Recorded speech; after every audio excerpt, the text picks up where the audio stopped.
Magandang umaga sa inyong lahat.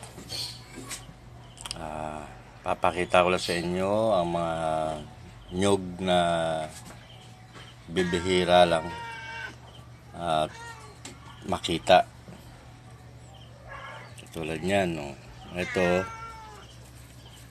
ang nyug na isamatay sa bibig. Ayan. Pinaniniwalaan na magaling sa negosyo o sa swerte sa pagninegosyo. Ayan. Ito naman, ito kailangan isangguni ko muna sa aking tatay-tatayan sa pag-aanting. Dahil ito may sumuling dito na isa. Ayan, oo.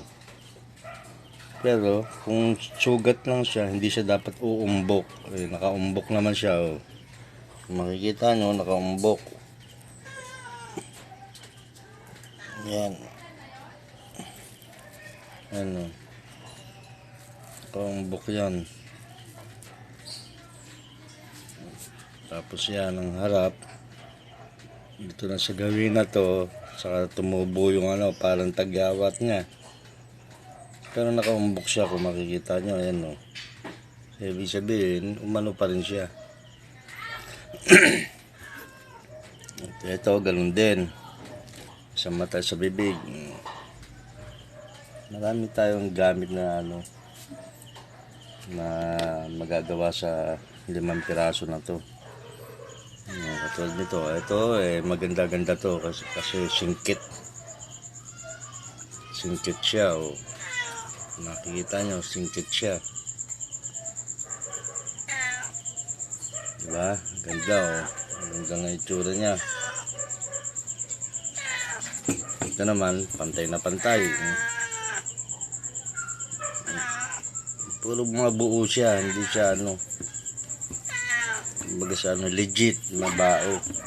Ito naman ang 3 mata.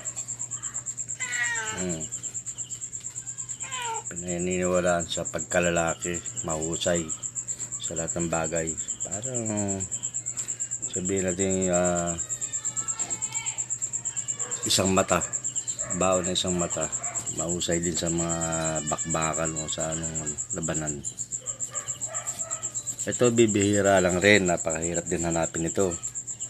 Kaya swertihan na lang talaga. Sa bagay, samantalang ako sa pamamagitan din ng palakaibigan, nakakakuha tayo ng mga ganito sa mga kakilala rin natin. Ito pala ay hindi ko binili. Ito ay binigay lamang ng kaibigan natin. Tulad ng sinabi ko sa inyo, palakaibigan lang ako. Yan. Kung kayo ay mapapadaan sa aking channel, kayo ay mag-subscribe at i-like na rin at share. Maraming salamat sa inyo mga kapatid sa pananampalataya at spiritual. Maraming salamat po sa inyo. Hanggang dito lang muna ang ating vlog dahil medyo busy pa sa umaga kasi medyo may tinda-tinda rin kami. Hindi lang itong pag-aanting ang gawain ko, kundi mag-deliver din ang aming mga paninda, mga merienda. Thank you very much sa inyong lahat.